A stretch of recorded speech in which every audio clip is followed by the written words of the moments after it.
ఒక్కసారి చేయి పట్టుకుంటే చచ్చేటప్పుడే వదలదు, మధ్యలో వదిలేయడం రాదు.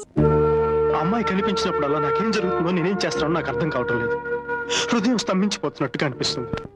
నాకు మటుకు ప్రాణం పోతున్నంత బాధగా ఉంది. కొన్నిసార్లు చచ్చిపోదా అనిపిస్తుంది.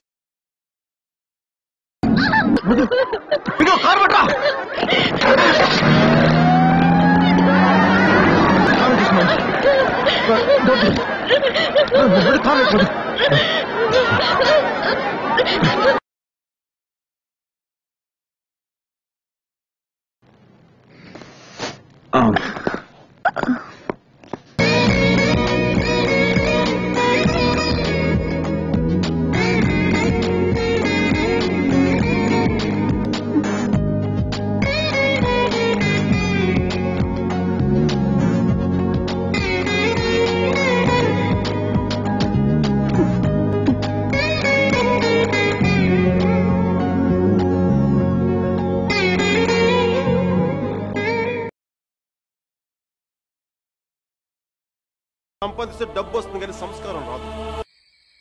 కష్టాలు నీ ఒక్కదానికే కాదు, ఈ భూమి మీద ప్రతి జీవికి కష్టాలున్నాయి. జీవితం అంటే పూల పాన్పు కాదు. ఎప్పుడు సంతోషమే కావాలనుకుంటే కుదరదు. కొంచెం బాధను కూడా భరించడం నేర్చుకోవాలి. అలా భరించే వాళ్ళకి భూమి మీద బ్రతికే హక్కుంది. గుండ్రంగా తిరిగేది భూమి, కాలేది నిప్పు, పోరాడేవాడే మనిషి. పిల్లనిచ్చేటప్పుడు ఉన్నోడా లేనోడా అని కాదు, మనసున్నోడా అలవాటు లేనోడా అని చూడండి. మీ ప్రేమ నిజమైనప్పుడు అదే మిమ్మల్ని కలుపుతుంది ఏంటి? మన ప్రేమ నిజమైనప్పుడు అదే మనల్ని కలుపుతుంది.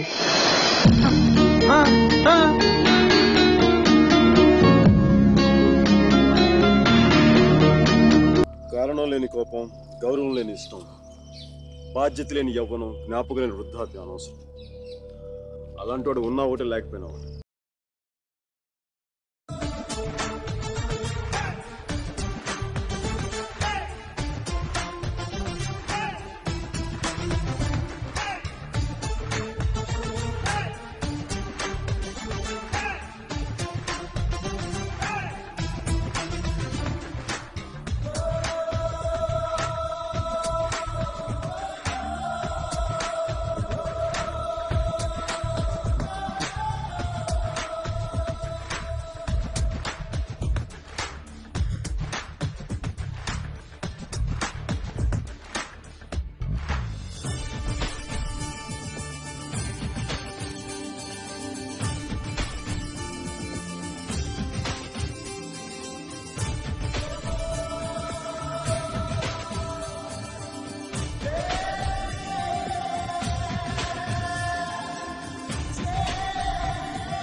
ఏంట్రా ఏమైందిరా?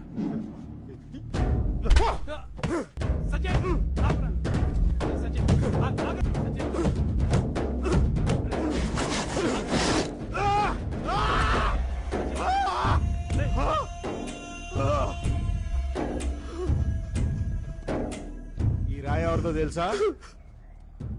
ఇది సార్ సరిహద్దు రాయిరా.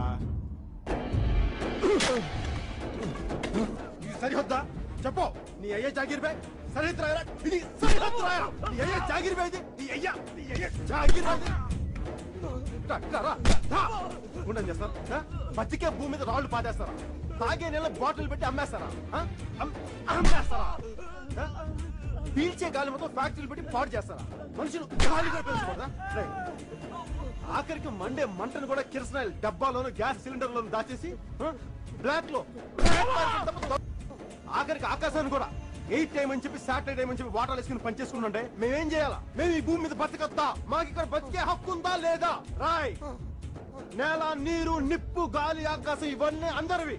నీ అప్పసొత్తు కాదు, నీ సార్ అప్పసొత్తు కాదు.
మన దేశ ప్రధానమంత్రికి ఉందా భద్రత?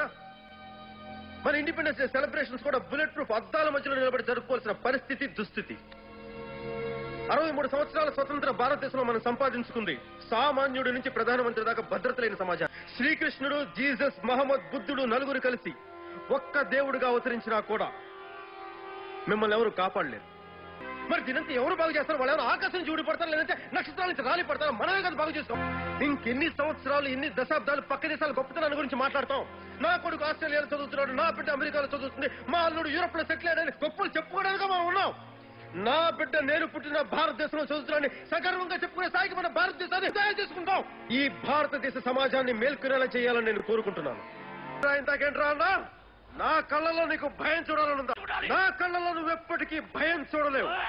నువ్వు చూడగలిగేది పొగరు. ఒక దేశపు జెండాకి ఎంత పొగరుంటుందో నా కళ్ళలో కూడా నువ్వు అంతే పొగరు చూస్తావు. ఆ పొగరు దేనికో తెలుసా? నేను ఈ మట్టి కోసం పుట్టాను. ఈ మట్టిలో పుట్టిన మనుషులు పడే బాధలను చూసి ఏడవగలిగే శక్తి ఉన్నందుకు నేను ఈ దేశం కోసం అలుపెరగని పోరాటం చేయగలను. ఈ దేశం కోసం చచ్చిపోగలను. ఈ దేశం కోసం 1,00,000 మంది శత్రువులైనా ఒంటి చేత్తో అర్థంగా నరకగలను. ఇదే చేత్తో సరిహద్దుల దాకా తరివి తరివి కొట్టగలను.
ఎంత వండర్ఫుల్గా వచ్చింది, చాలా వండర్ఫుల్గా వచ్చింది, చాలా ఒరిజినల్ కూడా ఉంది.